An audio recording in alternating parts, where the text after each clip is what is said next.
রাজ্যের রাজা সুরজ ছিলেন অত্যন্ত রূপবান, প্রজাবৎসল এবং প্রকৃতিপ্রেমী। তার যোগ্য সহধর্মিণী ছিলেন রানী রশনি। একদিন রাজা সুরজ যখন জঙ্গলে একাকী পায়চারি করছিলেন, রাজকুমারী জাদু, যিনি ছিলেন জাদুকর কালের পালিতা কন্যা, দূর থেকে রাজাকে দেখে মুগ্ধ হন এবং মনে মনে তাকে স্বামী হিসেবে পাওয়ার বাসনা করেন। রাজকুমারীর আবদার মেটাতে তার বাবা জাদুকর কাল রাতে মন্ত্র বলে ঘুমন্ত রাজা সুরজকে অপহরণ করে নিয়ে যান তার মায়াবী দুর্গে। সেখানে জেগে উঠে রাজা সুরজ দেখেন যে তিনি এক অচেনা জায়গায়। রাজকুমারী জাদু তাকে বিবাহ করার প্রস্তাব দেন এবং বিনিময়ে তাকে রাজ্য দেবার প্রলোভন দেখান। কিন্তু রাজা সুরজ তার স্ত্রী রানী রোশনিকে ভালোবাসতেন এবং বিবাহিত হওয়ায় সেই প্রস্তাব প্রত্যাখ্যান করেন। তিনি দুর্গ থেকে পালানোর চেষ্টা করেন, কিন্তু জাদুকরের তৈরি মায়াবী পরিবেশ এবং প্রেতাত্মার মতো জীবজন্তু তার পথ আটকে দেয়। এদিকে রাজপ্রাসাদে রাজা সুরজের অনুপস্থিতিতে হইচই পড়ে যায়। রানী রোশনি বুঝতে পারেন যে কোনো জাদুবিদ্যার ফলে রাজা অদৃশ্য হয়েছেন।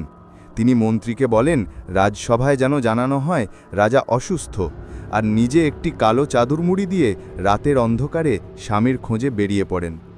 দীর্ঘ পথ হেঁটে তিনি গভীর জঙ্গলের মধ্যে একটি কুটিরে ঋষি জ্ঞানের দেখা পান। ক্লান্ত ও তৃষ্ণার্ত রানী ঋষির কাছে আশ্রয় ও জল প্রার্থনা করেন। ঋষি তাকে শর্ত দেন যে যদি তিনি তার মায়ের মতো সেবা করেন তবেই তিনি আশ্রয় পাবেন।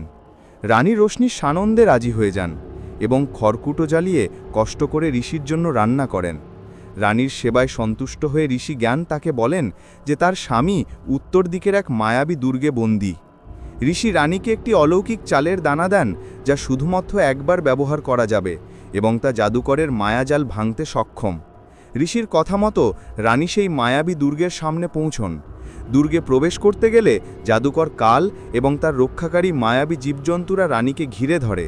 নিরুপায় হয়ে রানী ঋষির দেওয়া চালের দানাটি ব্যবহার করেন। সাথে সাথেই এক প্রচণ্ড আলোর ঝলকানিতে জাদুকরের মায়াবী দুর্গ এবং সমস্ত জাদুমন্ত্র ধ্বংস হয়ে যায়। মুহূর্তের মধ্যে সেই স্থান থেকে রাজা সুরজ মুক্তি পান এবং রানী রোশনির সাথে তার পুনর্মিলন ঘটে।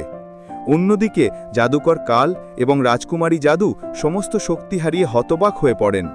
রাজা সুরজ তাদের করুণ পরিণতি দেখে রাজকুমারী জাদুকে ক্ষমা করে দেন। তিনি জানান যে রানী রোশনি তাকে নিজের বোনের মর্যাদা দিয়েছেন, তাই রাজকুমারী জাদুও এখন থেকে তার বোন এবং তিনি তার জন্য একজন উপযুক্ত রাজকুমারের সাথে বিবাহের ব্যবস্থা করবেন।